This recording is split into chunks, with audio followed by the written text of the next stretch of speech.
Yesterday, inflation data came back better than expected. I told you guys inflation was going down, yet they continue to try to fearmonger and manipulate and get us out of our stocks. The stock market started to rally yesterday, and I expect that to be continuing today and moving forward. Well, I want to talk about Tom Lee and what he just said on CNBC and how the Trump put and the Fed put exist, and we're having a divergence between two different puts and the way the bond market is reacting as well as the stock market. Let's take a listen to what Tom Lee has to say. This is very important. Don't go nowhere. Don't move. Just sit tight. Don't worry about subscribing, liking, or looking for the coaching and Discord link. We'll get right back to that. Let's listen to Tom Lee. Great to have you back. Welcome. Yeah, great to see you. Why do you say overreaction?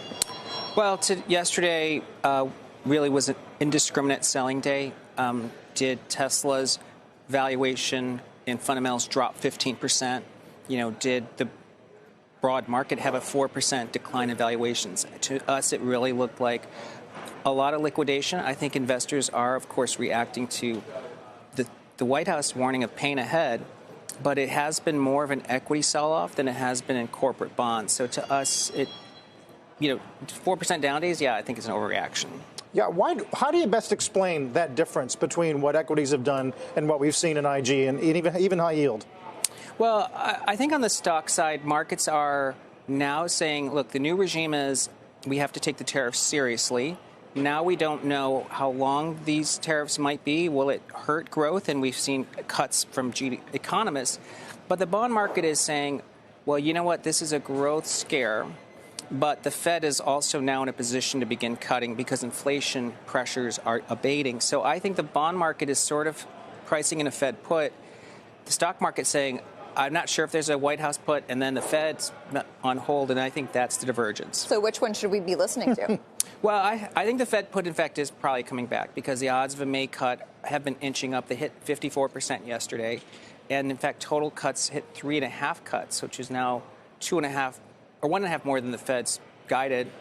But I think that the Trump put exists. I mean, I know they've explicitly said there isn't one, but look at yesterday. Tesla's down 15%, and on Truth Social, Donald Trump talks about Tesla. So I think a put exists. We just don't know the level when the White House intervenes. And then today's the Business Roundtable. We'll find out. He does, but then he kind of ratchets up the dialogue as it pertains to the trade war this morning on Truth Social, regardless of all of the headlines surrounding tariffs and the trade war and what it means for growth and what it means for the market reaction. That's right. And for a while, markets ignored those tariff headlines, and now they're taking it very seriously. But I think at the end of the day, if we take every headline at face value, then markets are completely paralyzed. And of course, that again creates opportunity because at some level, all these stocks are really attractive opportunities, especially something that's had a 50% drawdown. I mean, you can talk about the NASDAQ being an overreaction at a 4% down day, but Tesla was up $500 billion in 2 months at the end of last year. I mean, was that an overreaction to the upside? This is what we're trying to figure out, right? Yeah. Where do we start out with in terms of valuation and investor expectations coming into this period when it's become a little bit more noisy? Yeah, well, there used to be this term a while ago called rage selling, and I think these days with instant liquidity, markets have rage selling. And I think it's not just individual. I think institutions push a button and go flat. So I think that, we're getting whipsawed these days. And I don't know where to titrate that. Like, was Tesla worth double what it was compared to November, and now is it worth half? I'm not sure, but I think it's somewhere in between. Meantime, there's still a lot of desk notes about CTA supply and the next 5 days. There's plenty to sell. Are you buyer that even if we bounce today, it's going to be more of a process? Well, I think positioning does tell us we're stretched to the downside, and we know markets are oversold, and we know sentiment's bad. I guess the real tell is we need to have follow through because last week felt like we could be bottoming, and we failed Monday. But do I think that a 10% correction shouldn't happen? I mean, this is like the sixth correction of 8% or more since 2022, so it is pretty garden variety.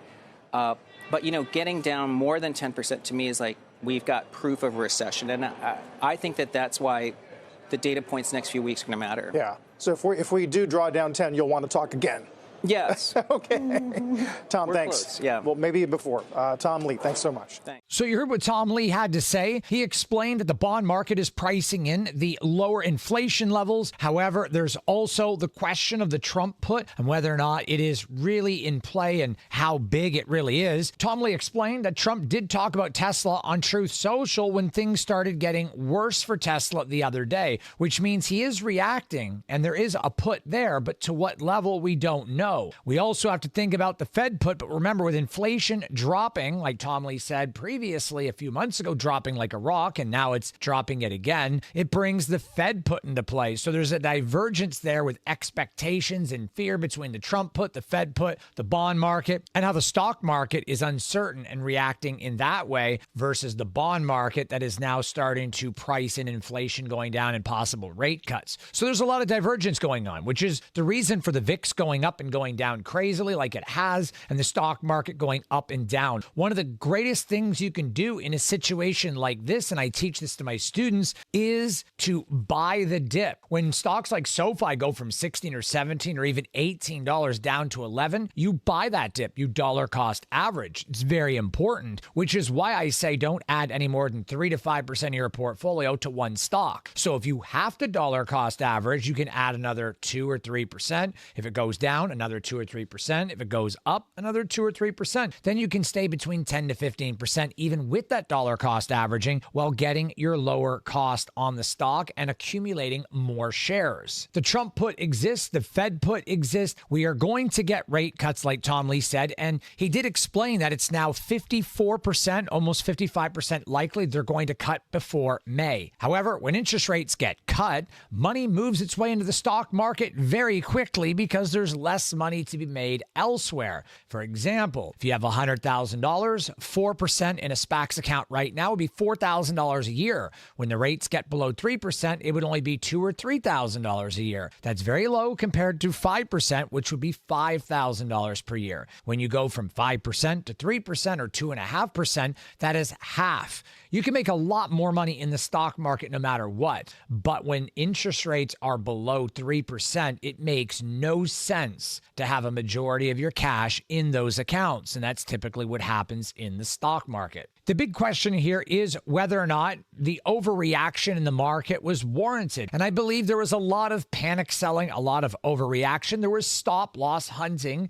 on the side of hedge funds. And what they do is they will go on a witch hunt and stop loss people out. But when somebody gets stopped out of a stock, then it's going to go lower and trigger somebody else's stop loss. Then people will start panic selling, then institutions sell, and the stocks just plummet. And that creates fear. Then when buying starts to come up, people start taking profits to make back money they lost, and the stock dips even lower, and then more stop loss hunting happens. And only when the sentiment changes, lots of people will step in, lots of investors, and start buying. And the buying pressure is too much that shorts have to cover, and the selling pressure can't keep the stock down. And that's kind of what happened yesterday and what's hopefully happening today and tomorrow and going forward. But that is what has really happened over the past few weeks. Now, was it really a sell-off due to complete fear and overreaction? Well, that's a sticky question because earlier in the year, there kind of was an overreaction to buying. Do I think Meta's worth 700?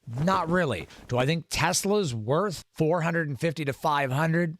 Not entirely. And remember, all of the downside that we've seen over the last 2 weeks or more has pretty much erased all of the upside and the bullish run that we had during the election at the beginning of November. Pretty much erased itself. We're right back where we were in October for the most part. We're still higher than we were during the August dip or the August major pullback that happened. But right now, you really have to ask yourself, was this sell-off over the past few weeks an overreaction? In my opinion, yes. But the big buying that happened in November, was that an overreaction to Donald Trump winning the election? In part, yes. They are both overreactions in two totally different directions. People got really bullish when Donald Trump won the election, started buying up because they were pricing in a better economy under Donald Trump. With the tariff talks and everything going on in the world today and inflation data in fear of rising, people started pricing in and institutions started pricing in a bearish market or a downturn in the economy and started selling off, which was a much bigger overreaction than the market's bullish run an overreaction to Donald Trump winning the election in November. I don't believe it's fully warranted in this sell-off, but some of the sell-off can be pertained to all of the negative fear-mongering going on in the manipulations, the stop-loss hunting, and the list continues. But right now, stocks are ultimately at a buy because they're at levels that were before the election,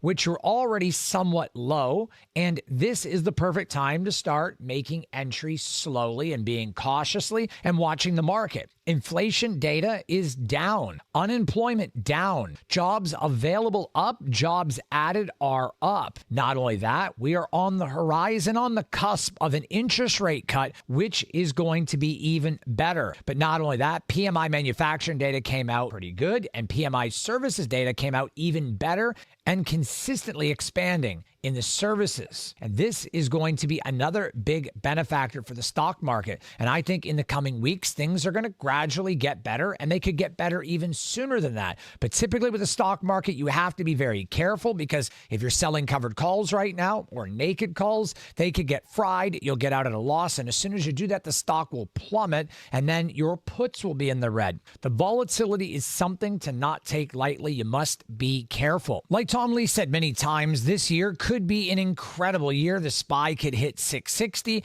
That may seem like it is far-fetched right now, but you saw how fast the stock market rallied in November and how quickly it plummeted over the last 2 weeks. So this is very possible that in the next 4 to 6 months, if data comes back in April, May, and June solid, and we get a rate cut, it's very possible that the market will be pretty much where he says it will be. And really, it's not just possible, it's probable. Think about that. A rate cut being factored in and consistently better data over the next few months. It's very probable if those conditions are met and tariffs don't get out of hand and get crazy. But ultimately, the stock market is recovering. Like I told you, fam, you got to be very careful in this market. It's what I explain to my students, and I teach them this on a consistent basis. Dollar cost averaging. I do this all the time. It doesn't mean dollar cost lowering. It means when a price goes up, you buy. When a price goes down, you buy even more. You can do this with options as well. And I explain and I teach this in the Discord consistently. If you guys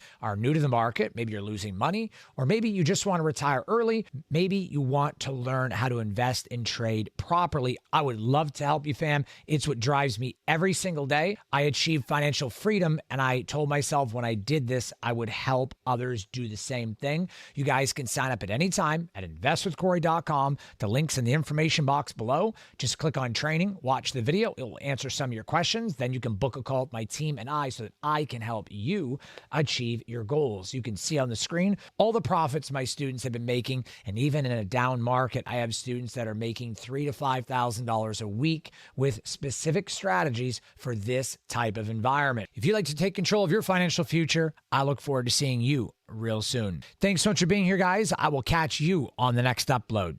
Take care, fam.